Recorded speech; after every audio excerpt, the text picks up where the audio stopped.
How's it going? I'm Jared Gillis. Welcome to another All About RVs. Today, we're looking at the solar setup on our RV. It's a big modification that a lot of RVers make. And today, I want to look at the things that I regret, things that I have done wrong, what I would do different, and what I wish I could change. We got a lot of it right, but I think there's some details that could have made it even better. We've loved having the system, but there's definitely room for improvement. So let's not waste any time. Let's get right into it. So as we get started, yes, we're going to be talking about the panels on the roof, but we're going to start down here in the bay because RV Solar, while it includes panels, it also includes all the off-grid modifications for your RV. So now looking at the equipment in this bay, it's nice when you do a custom build because any of these things are really customizable and upgradable. So it's not an all-in-one unit where you're stuck with the core and then you can't really change anything after that. You have to get a whole new system. Any of these components are swappable. Some might be harder to do than others, and you have that added expense of swapping it out, but anything in here is upgradable. So the first one on our list is the inverter. Absolutely love this inverter. This is the 2X120 Multiplus. When they came out with that, it was absolutely amazing for our RV. The only thing that I would change on these units themselves is the way that the power comes in and goes out.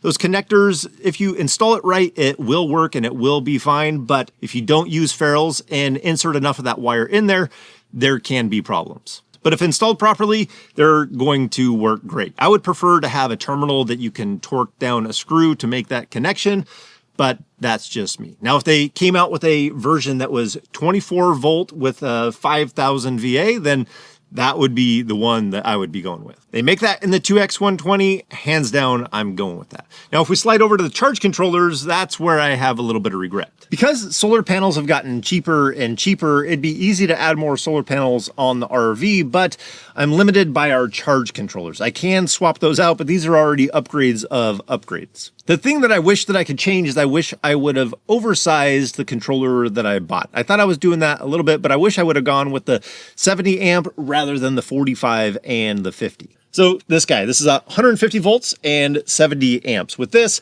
I could put more solar on the roof without having to swap out the charge controller. And you can see this one's a lot bigger. So just swapping it out with one in here, I do have a decent amount of space around here, so I can swap it out there. But when you build your system and lay it out, it does get a little bit more labor intensive just to move things around to make things fit, but definitely doable. This is the one that I wish that I would have put in here. What do they say? Buy once, cry once. I wish I would have planned for the future, knowing that I probably am going to want to upsize the system one day. So pulling up some current prices, that one's $218. The 50 amp one is $184. That's why I went with that one. And they have a 70 amp version for $382. So there definitely is a price gap there. You can see why I went with that, but I do wish it was a larger solar charge controller.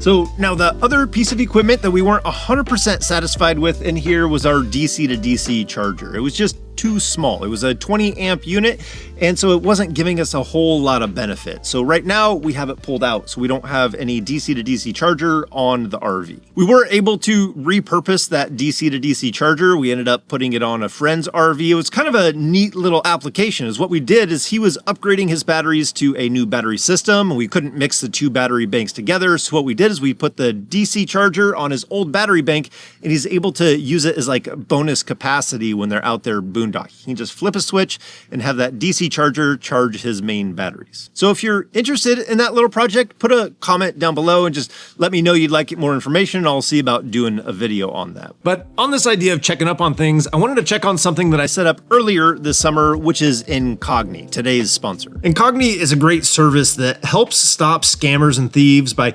scanning data broker databases for your personal information and submitting removal requests when the records are found. And this can reduce those unwanted marketing emails and text and keep your personal information away from these data breaches. When I signed up, I was impressed with how quickly it started working. They had hundreds of requests sent out immediately, and just within a couple of days, half of those requests were met. And they don't just scan once, they scan repeatedly. So currently I'm up to 220 completed, and I have 52 more in progress. That's where they're removing my personal information from these lists. Thieves thrive when there's an easy opportunity, and scammers thrive when they can get easy access to your information. And sadly, it's easier than ever to find our data, and it's constantly being collected and sold by brokers, often without our knowledge. That's where Incogni comes in and helps out. They've even added new features where you can do custom removals, where you can submit it and have them remove you from those lists. So if you're interested in getting this protection, there's going to be a link down in the description and in that first comment. And if you put in code AllAboutRVs, it'll save you 60% off the annual plan, so you can start taking control of your data that's out there where it shouldn't be. So let's move on to the next item on our list of things I regret about our RV solar. This one's a big one for me.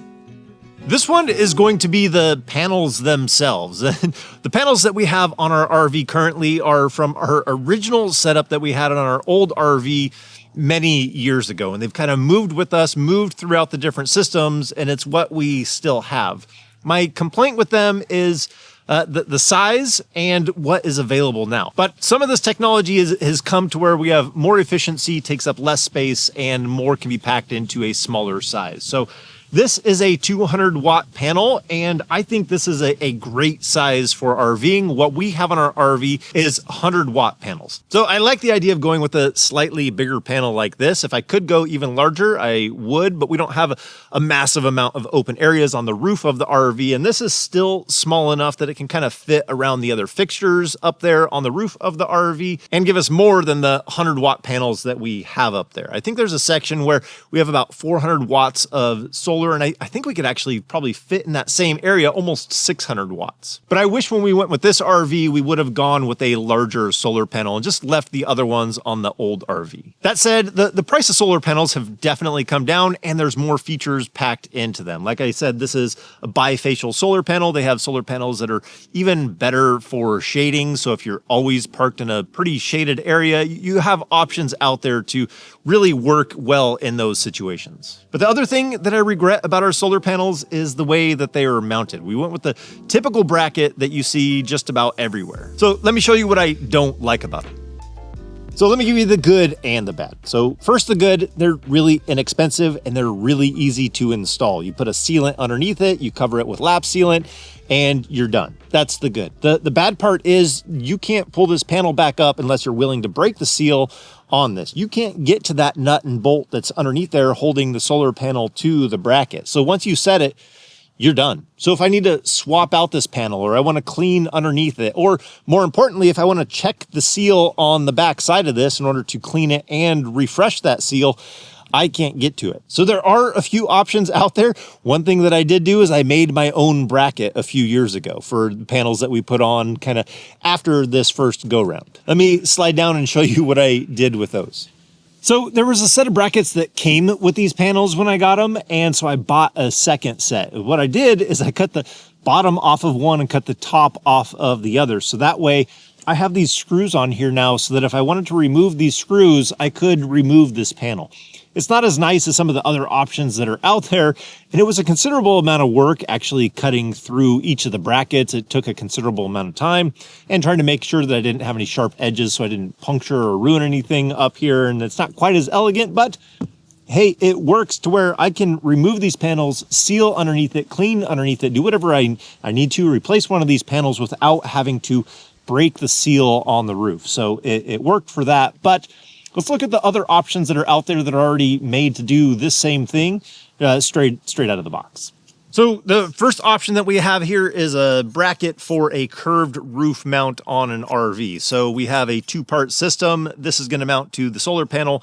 This mounts to the roof of the RV. So it's a pretty similar idea to what I kind of made up there, except for this is meant for that curved roof. You do gain a little bit of height using a bracket like this, but I don't know that that would be all that bad for this panel because this is a bifacial panel, so it will absorb some of that from the backside that's going to be bouncing around and reflecting. But this is really meant for those curved roofs so that you can put it flat on the roof of the RV and still have it be true to the solar panel and mount it on there. So option number one. Option number two is this tilting bracket. So again, we have two pieces. We have a bolt that goes through and holds these two pieces together, but this lower portion obviously is going to mount to the roof of the RV.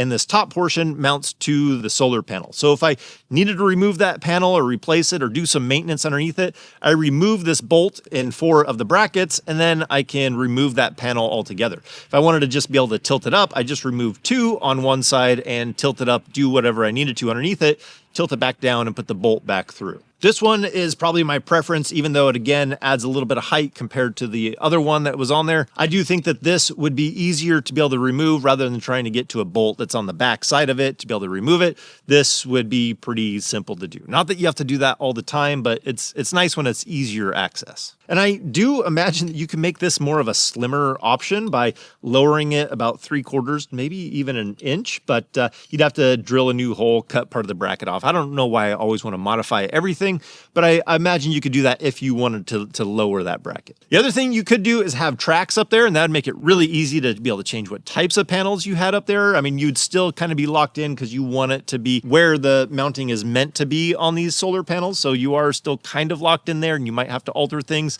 It's really great when you can set panels on the roof of your RV and never have to manipulate or change the seal of how it's mounted to the RV, which is kind of why I like these brackets that give you the 2 pieces so that you can remove the solar panel while still maintaining that seal on the roof. This is something I regret not doing on all of the panels on the roof of the RV. So I wish I had better mounting, better solar panels for the size and still being able to fit it around everything. I wish I had planned for the future better in order to upsize the system. Those are the things that I really regret with our system, but otherwise it has been fantastic for us. So if you're looking for some of the information on how we put our system together, even the diagram of how it all works and how it goes together and the different parts and pieces, because it feels like it can get overwhelming if you're just diving into it and trying to figure out all those details. So you can see what we've done, what's worked for us, and then you can make your own plan if you plan to. So I hope this helps you out, seeing what we've done and kind of looking backwards. Hindsight always lets you know what you could have done just a little bit better. So I think that's going to do it for today. As always, if we don't see you on the road, hopefully we will. See you next video. Take care.